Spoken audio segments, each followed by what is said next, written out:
একবার একটি মানুষ তার জীবন নিয়ে অনেক বেশি হতাশার মধ্যে ছিল। সে সবসময় নিজেকে ও নিজের ভাগ্যকে দোষ দিত।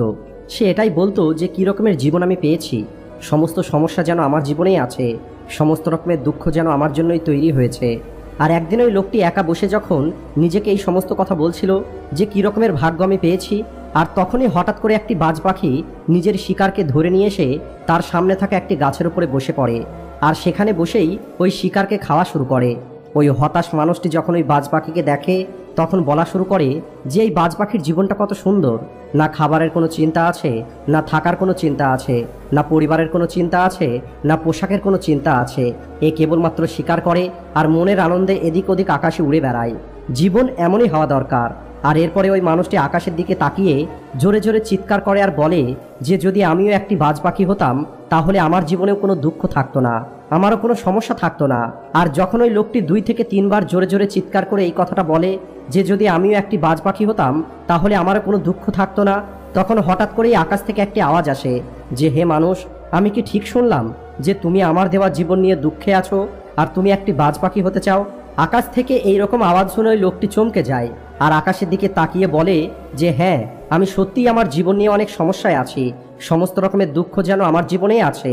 এরপরে আকাশ থেকে পুনরায় আওয়াজ আসে যে হে মানুষ, আরও একবার ভেবে দেখে নাও, আমি তোমাকে অনেক সুন্দর জীবন দিয়েছি, কিন্তু তারপরেও যদি তুমি চাও আমি তোমাকে বাজ পাখি তৈরি করে দিলে তুমি বেশি খুশি হবে, তাহলে আমি তোমাকে বাজ পাখি তৈরি করে দেব। কিন্তু যদি একবার আমি তোমাকে বাজ পাখি তৈরি করে দিই তাহলে পুনরায় তোমাকে বাজ থেকে মানুষ তৈরি করতে পারবো না। তখন ওই লোকটি বলে আমি খুব ভালোভাবে চিন্তা করে দেখেছি, আমি বাজ পাখি হতে চাই, আর একবার আমি বাজ পাখি হয়ে যাওয়ার পরে পুনরায় আমি এটা বলবো না যে আমি মানুষ হতে চাই। তখন উপর থেকে আওয়াজ আসে যে ঠিক আছে, যেমনটা তোমার ইচ্ছে। আর ওই মানুষটি সঙ্গে সঙ্গে বাজ পাখি হয়ে যায়। বাজ পাখি হয়ে যাবার পরেই সে খোলা আকাশে ওড়া শুরু করে আর মনে মনে ভাবে কি সুন্দর জীবন, আসল জীবনই তো হলো এটা, না কোনো চিন্তা, না কোনো সমস্যা, না কোনো ভয়।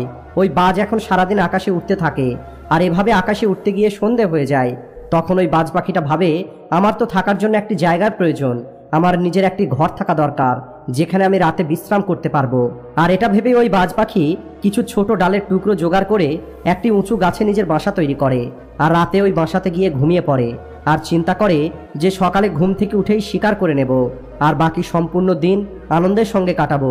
সকাল হবার পরেই বাজ শিকারের খোঁজে বেরিয়ে পড়ে, আকাশে গিয়ে দেখার চেষ্টা করে যে কোনো শিকার দেখা যায় কিনা, কিন্তু কোনো রকমের শিকার সে দেখতে পায়নি।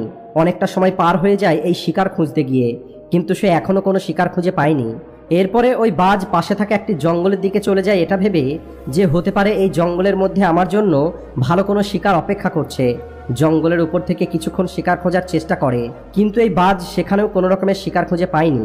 এদিকে সন্ধ্যের সময় চলে আসে আর নিরাশ হয়ে ওই বাজ নিজের বাসার দিকে ফিরে আসে আর রাস্তাতে ক্লান্ত হয়ে একটি গাছের উপরে বসে পড়ে। আর যখন ওই বাজ ওই গাছের উপরে বসেছিল তখন সে একটি অসুস্থ পাখি দেখতে পায়, যে পাখিটার আঘাত লেগেছে। বাজ দ্রুত উড়ে গিয়ে ওই পাখিটাকে ধরে নেয় আর সেটাকে খেয়ে ফেলে। আর এরপরে ওই বাজ নিজের বাসার দিকে ফিরে যায় আর ভাবে একটি অসুস্থ শিকার হলেও কিছু তো খাবার জন্য পেলাম। বাজ ফিরে এসে নিজের বাসাতে বিশ্রাম করা শুরু করে আর চিন্তা করে কাল সকালে আমি একটি ভালো শিকার ধরে নেব। পরের দিন সকালে বাজ নতুন শিকারের জন্য বেরিয়ে পড়ে, কিন্তু আজও কোনো শিকার ওই বাজ খুঁজে পায়নি। অনেকটা সময় পার হয়ে যায় কিন্তু এখনো পর্যন্ত বাজ কোনো শিকার পায়নি। তাই পুনরায় বাজ সেই জঙ্গলে চলে যায় যে জঙ্গলে সে আগে শিকার পেয়েছিল, কিন্তু আজ ওই জঙ্গলেও কোনো শিকার পায়নি। আর এভাবেই যখন সন্ধ্যা হয়ে যায় তখন নিরাশ হয়ে বাজ ফিরে চলে আসে আর রাস্তার ওই গাছের উপরে এসে বসে পড়ে আর ভাবে আজও হয়তো পুনরায় কোনো একটি অসুস্থ পাখি আমি পেয়ে যাব, কিন্তু প্রতিবার ভাগ্য সঙ্গ দেয় না। সবশেষে ওই বাজ ক্লান্ত হয়ে নিজের বাসাতে ফিরে যায় আর খালি পেটেই বাসাতে শুয়ে পড়ে। আর রাতে ভয়ানক ঝড় চলে আসে আর এই ঝড় এত বেশি ছিল যে বাজ পাখির বাসাটা গাছ থেকে নিয়ে গিয়ে অন্য জায়গায় ফেলে দেয় আর বাজ পাখিটা অন্য জায়গায় গিয়ে পড়ে। সেখানে ওই বাজের পায়ে আঘাত লাগে। ঝড় থেমে যাওয়ার পরে বৃষ্টি শুরু হয়ে যায়। বাজ কোনো রকমভাবে গাছের নিচে লুকিয়ে বসে থাকে, অনেক কষ্টের সঙ্গে সে রাত পার করে। আর যখন সকাল হয় বৃষ্টিটা থেমে যায়। বৃষ্টি বন্ধ হবার পরেই চারিদিকে খুশি ছড়িয়ে পড়ে, নদী এবং ঝর্ণা পুনরায় বয়ে চলা শুরু করে, সবকিছু আগের মতো হয়ে যায়। কিন্তু এই বাজ এখন আর আগের মতো নেই, কারণ বাজের পায়ে আঘাত লেগে ক্ষত হয়ে গেছে। আর আপনারা জানেন বাজ পায়ে করেই তার শিকার করে থাকে। আর এখন যেহেতু এই বাজ পাখির পায়ে আঘাত লেগেছে তাই আগামী 2 দিন পর্যন্ত ওই বাজ পাখি কিছুই খেতে পায়নি। বাজ শিকারের খোঁজে একটু উড়ে বেড়াতো যে হয়তো কোনো না কোনো মৃত প্রাণী সে পেয়ে যাবে, কিন্তু কোনোভাবেই ওই বাজ শিকার খুঁজে পায়নি। সবশেষে বাজ ক্লান্ত হয়ে একটি গাছে এসে বসে পড়ে, কিন্তু বাজ জানতো না যে এখানে আর একটি সমস্যা তার সামনে এসে পড়বে। কারণ সেখানে থাকা কিছু কাক ওই বাজ পাখিকে বিরক্ত করা শুরু করে, কারণ ওই কাকগুলো দেখতে পায় যে এই বাজ পাখির আঘাত লেগেছে। এছাড়া না খেতে পাওয়ার কারণে সে অনেক দুর্বল হয়ে গেছে। ওই বাজ এই কাকগুলো থেকে বাঁচার জন্য অল্প একটু ওড়ার চেষ্টা করে, কিন্তু কোনোভাবেই ওই কাকগুলো বাজকে বিরক্ত করাটা বন্ধ করছিল না। সবশেষে ওই বাজ এই কাকগুলো থেকে মুক্তি পাওয়ার জন্য সোজা আকাশের দিকে উঠতে শুরু করে, আর কাকগুলো বাজের পিছনে পিছনে ওড়া শুরু করে। কিন্তু কিছুক্ষণ পরে ওই কাকগুলো এতটা উঁচুতে পৌঁছে যায় যেখানে ওই কাকগুলো ঠিকভাবে অক্সিজেন পাচ্ছিল না। তখন ওই কাকগুলো নিচে ফিরে আসে, আর যেহেতু একটি বাজ পাখি মেঘের উপরে উঠতে পারে, তাই বাজের ওই আকাশে উঠতে কোনো সমস্যা হয় না। আর এভাবেই বাজ ওই কাকগুলোকে নিজের পিছন ছাড়িয়ে নেয়। কিন্তু এতটা উঁচুতে ওড়ার জন্য এই বাজের কাছে অতটা শক্তি ছিল না, কারণ ওই বাজ 2 দিন পর্যন্ত খাবার খায়নি। এছাড়া তার পায়ে আঘাত লেগেছিল, তাই দ্রুত ওই বাজ নিচের দিকে ফিরে চলে আসে। আর এভাবেই কোনো রকমের খাবার ছাড়াই আরও একদিন পার হয়ে যায়। দ্বিতীয় দিনও ওই বাজ কোনো রকমের খাবার পায়নি। এভাবেই যখন 5 দিন পার হয়ে যায়, বাজের শরীরে কোনো পরিবর্তন আসছিল না। আর যখন ওই বাজের মারা যাবার মতো অবস্থা হয়ে যায়, ওই বাজের ভিতরে আর কোনো রকমের শক্তি ছিল না, তখন ওই বাজ অনেক কষ্ট করে শহরে থাকা একটি হসপিটালের ছাদে এসে বসে পড়ে। আর সেখানে আসা সমস্ত রকমের অসুস্থ মানুষদেরকে দেখে আর নিজেকে বলে, যদি আজ আমি একটি মানুষ হতাম তাহলে এই ছোট্ট আঘাতের জন্য আমি হসপিটালে গিয়ে চিকিৎসা করিয়ে নিতাম, অথবা আমি কাউকে বলতাম যে আমি 2 দিন খাবার খাইনি, আমি অনেক ক্লান্ত, তাহলে হয়তো কেউ আমাকে খাবার খাইয়ে দিত।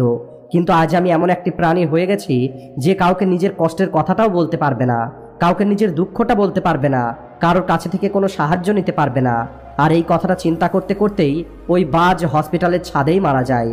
ওই বাজ নিজের জীবন তো দিয়ে যায়, কিন্তু আমাদের এই শিক্ষাটা দিয়ে যায় যে আপনাকে যেমনটা তৈরি করা হয়েছে, আপনি যেমনই হয়ে থাকেন না কেন, আপনি সেভাবেই খুশিতে থাকুন আর নিজেকে আরও বেটার তৈরি করার চেষ্টা করুন। আর এই কথার চিন্তা করাটা ছেড়ে দিন যে যদি আমি এমন হতাম, বা যদি আমি তেমন হতাম, যদি আমি এমনটা করতে পারতাম। তাহলে বলি, আপনাকে যেমন তৈরি করা হয়েছে আপনি সেভাবেই আপনার সর্বোচ্চ করার চেষ্টা করুন। বন্ধুরা, যদিও এই গল্পটা কাল্পনিক, কিন্তু এটা আমাদের জীবনের অনেক মূল্যবান একটি শিক্ষা দেয়। আর সেটা হলো, আমরা যেমন তেমনই ভালো, আর আমাদের কাছে যা আছে সেটা নিয়েই খুশি থেকে নিজেকে আরও বেটার তৈরি করার চেষ্টা করা উচিত। ধন্যবাদ।